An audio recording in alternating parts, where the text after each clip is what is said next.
I stand on the edge of the cliff, with a bottomless abyss under my feet and a vast starry sky above my head. The night wind whistles past my ears and rolls up the corners of my worn-out clothes. This is my third time here, and the last time. My name is Isaac, and I was once the youngest financial genius on Wall Street.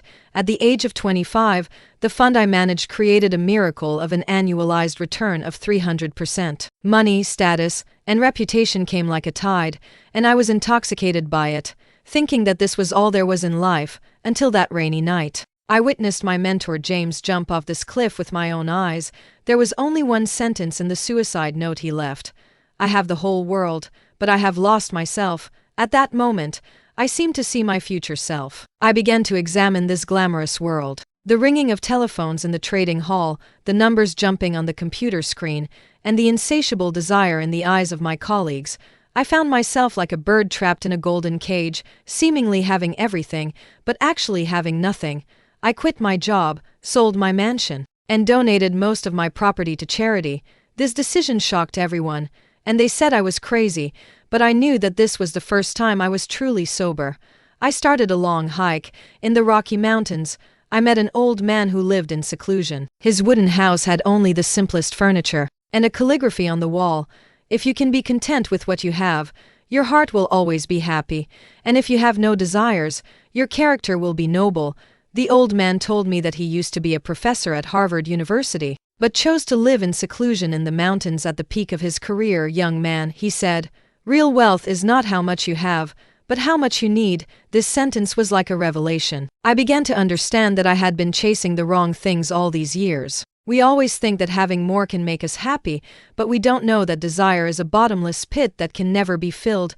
During the journey, I met all kinds of people. There were wandering singers who performed on the streets but smiled all the time. Volunteers who taught in remote mountain villages without asking for anything in return, and old craftsmen who focused on making pottery in a simple workshop. They may not be rich, but there is real happiness in their eyes. I started to learn pottery, in front of the spinning pottery wheel. I found inner peace. The process of clay forming in my hands made me understand the true meaning of life. Aren't we all a piece of clay, shaped into different shapes by the hand of fate? What is important is not what we will become in the end, but to keep our true self in the process of shaping. 3 years later, my pottery began to be recognized. Some people offered high prices to buy them, but I declined them politely. These works carry my feelings, not commodities for trading.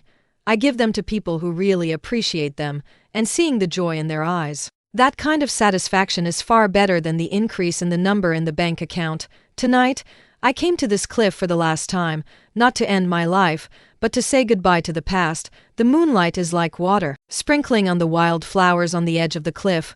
I think of James, the reclusive old man, and every bit of the journey. I turned and left, my steps light.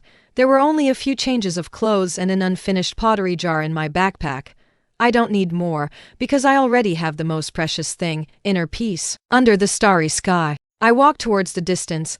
There may be thorns and bushes ahead, or the sun may be shining, but I know that as long as I maintain a contented attitude and a state of non-desire, I can find true happiness in the ordinary. This is my story. A story about letting go and rebirth. In this era of material desire, I hope we can all find inner peace and savor the true meaning of life in simplicity, because true wealth is never about how much you have, but how much you need.